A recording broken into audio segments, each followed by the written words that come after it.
Oi, boa noite. Sejam bem-vindos de novo. Hoje a nossa aula é de aspectos antropológicos. Na aula passada, a gente viu os 3 primeiros precursores da educação, que foi Comênios, Rousseau e Pestalozzi. Hoje a gente vai iniciar falando de Froebel, né? Friedrich Froebel, alemão. Ele foi um dos primeiros educadores a falar que a infância era uma fase decisiva na vida do adulto, né? Para a formação do adulto.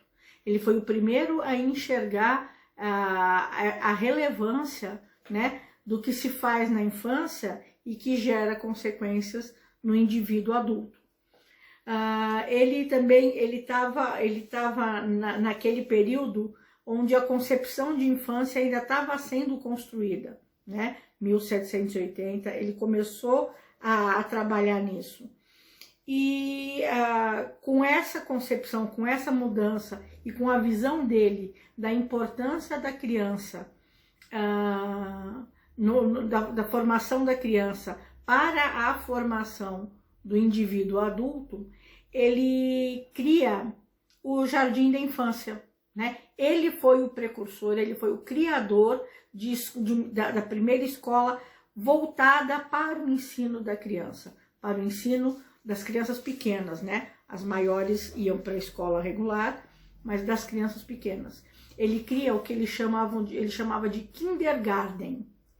O que era kindergarten? Né? Literalmente, Jardim da Infância. E por que esse nome? Né? Froebel dizia que a criança, ela era como uma flor, né? Ela tinha que ser regada, ela tinha que ser tratada, ela tinha que ser cuidada com muito cuidado, com muita atenção.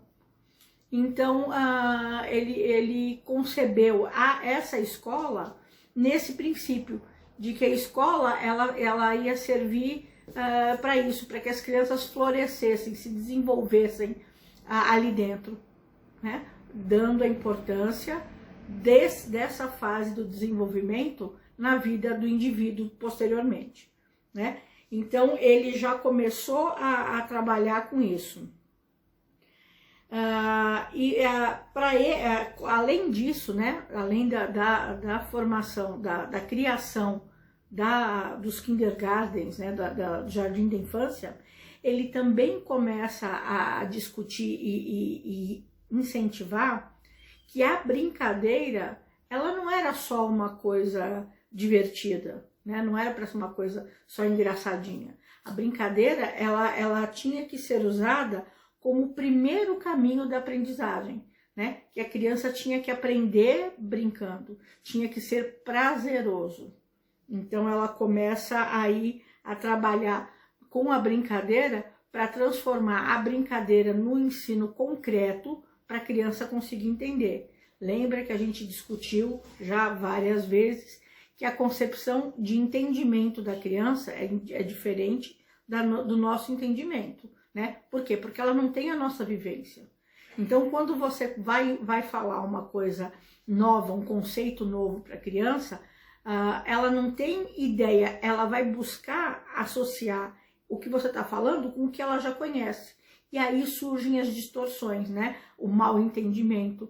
Por isso que a criança ela precisa partir da brincadeira, né? Do concreto, daquilo que você pega, do que você manuseia, para ela entender o conceito, formar esse conceito na cabeça, e aí você passa para a parte abstrata do ensino, né? Que é fazer ela compreender, por exemplo, que o número 1 equivale a uma unidade, né? Então, primeiro você vai fazer ela brincar com pedrinha, com tampinha, com palitinho, vai recortar, até ela conseguir juntar a figura um elemento com o número 1. Então, isso é a transição do concreto, que é a pedra, o palito, a tampinha, né? Pro abstrato, né? Que é o número 1. Então, é essa transição, né? Do concreto para o abstrato é que a criança consegue formar esse conhecimento de forma correta e deixar ele arquivadinho lá na cabeça dela. Senão ela vai misturando tudo, porque ela vai se basear apenas no que ela conhece. E nem sempre o que ela conhece corresponde, né, àquilo que a gente está falando. Por isso que as ordens precisam ser muito claras, né, muito diretas, muito curtas, para que elas entendam direitinho. Então, Froebel defendia isso, defendia que as brincadeiras não eram só diversão, né? Era um modo de representar o mundo real de forma concreta para essa criança, certo? Então, Froebel defendeu isso e aí ele deu o impulso na educação infantil.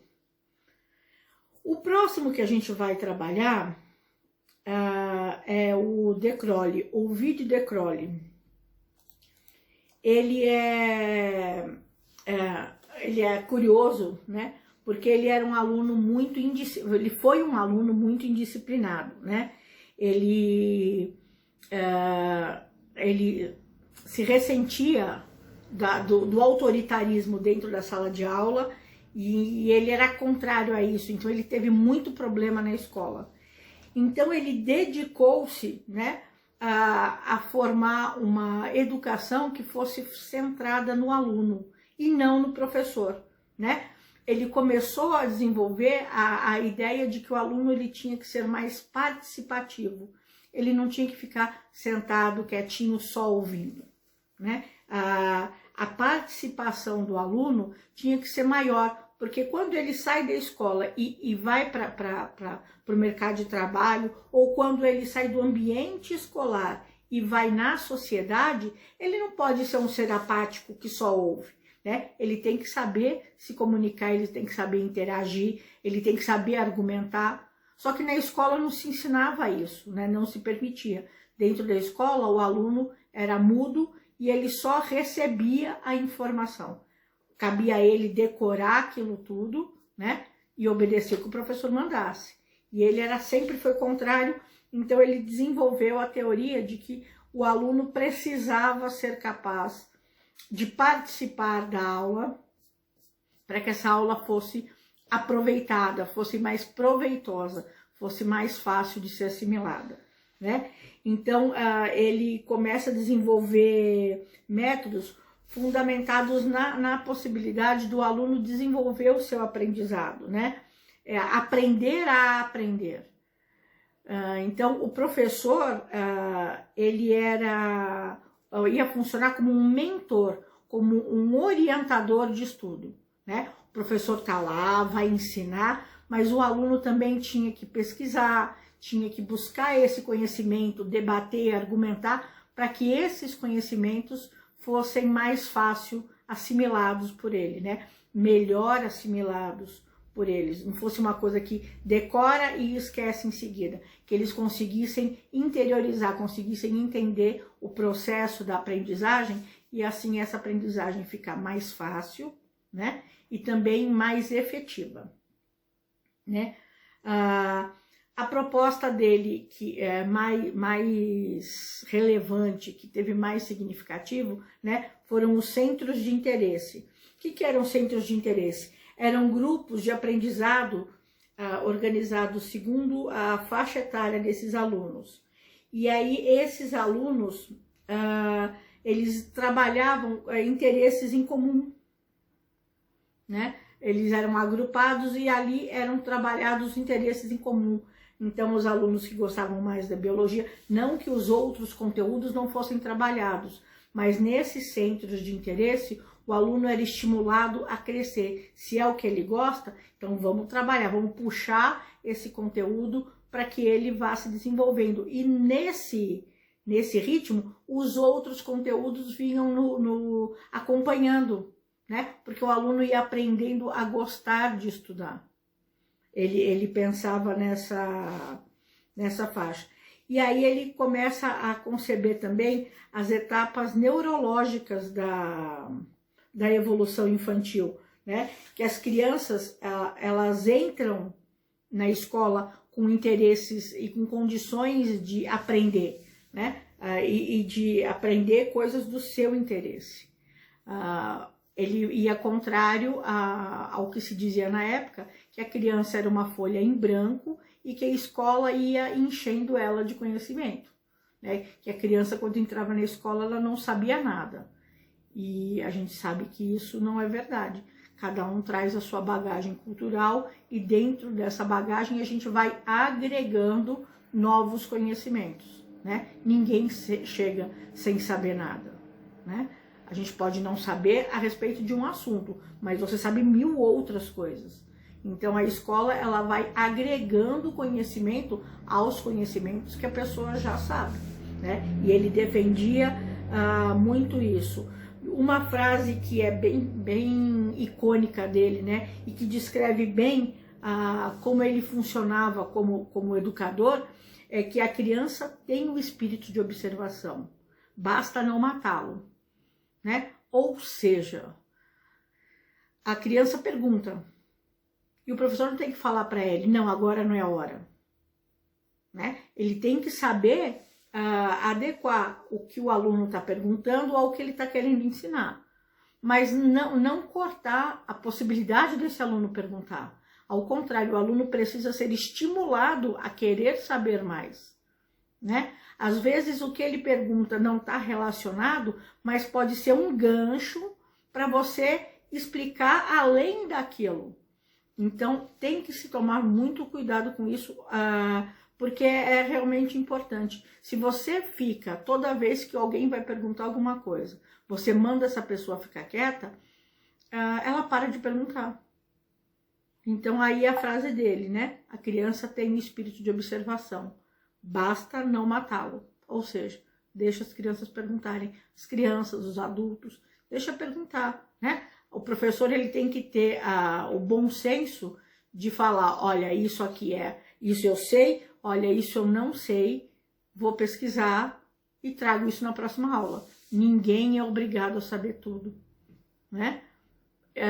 Então as perguntas são sempre bem-vindas. Inclusive porque você percebe quando existe perguntas, é porque também existe interesse, né? Ninguém pergunta nada à toa assim. Quando você pergunta é porque você quer saber, aquilo te interessou, te despertou uma curiosidade, você quer saber por quê. Então isso é sempre positivo e é o que De Crowley defendia, né? Que o aluno tinha que ter esse direito, esse poder. O nosso próximo educador é John Dewey. Ele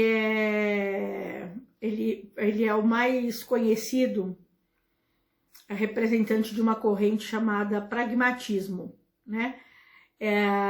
Ele começa a trabalhar, né, como a teoria dele, né, vai de encontro à teoria da educação progressiva, ou seja, um dos objetivos dessa teoria dele é educar a criança como um todo, né?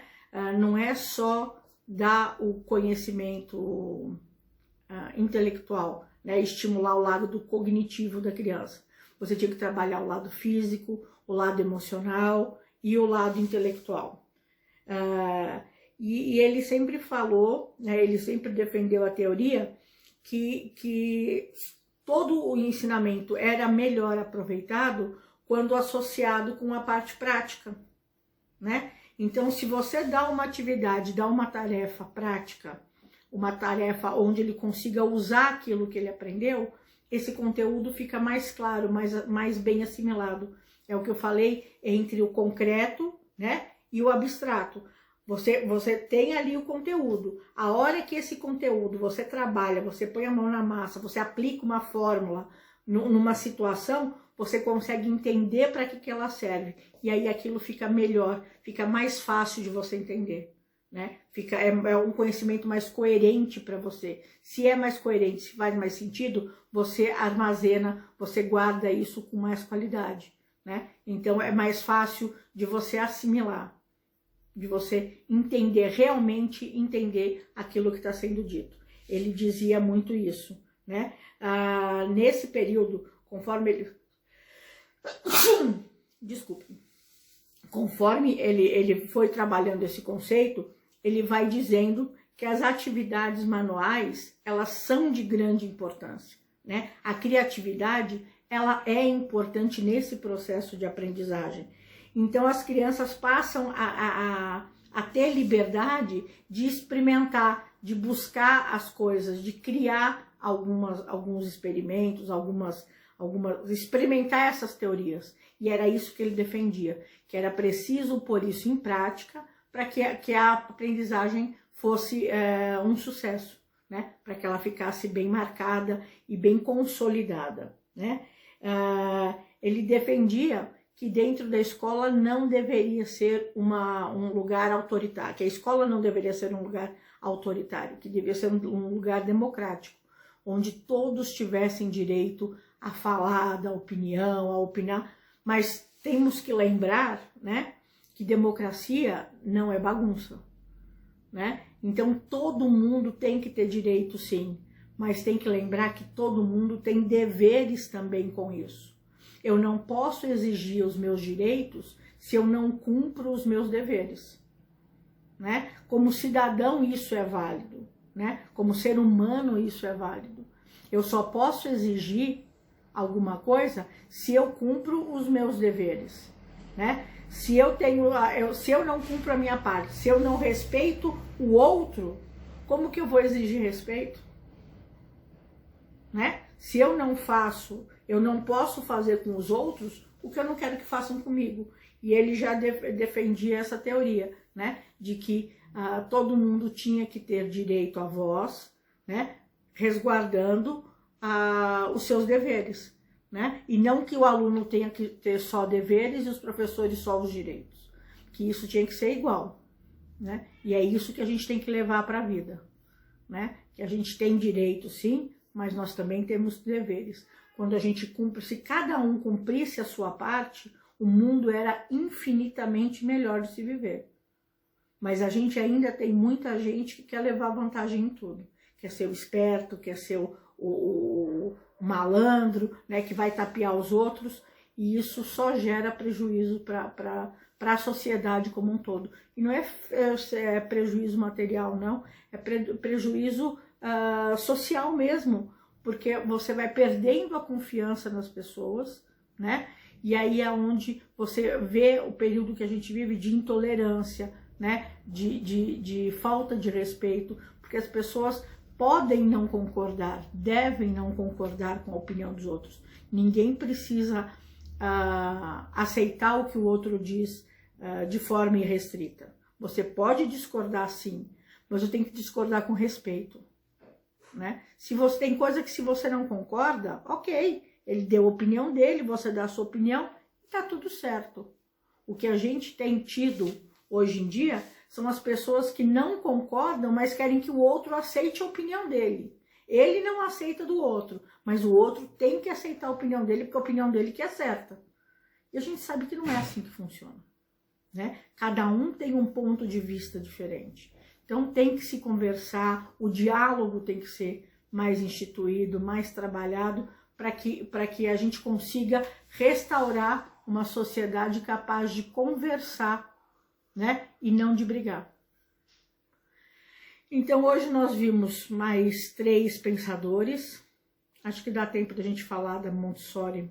Não, a Montessori ela é importante, vamos ficar para a próxima. A aula de hoje, então, foi sobre esses 3. Eu espero que vocês tenham aproveitado, tenham entendido. E a gente volta juntos na semana que vem. Um abraço e tchau!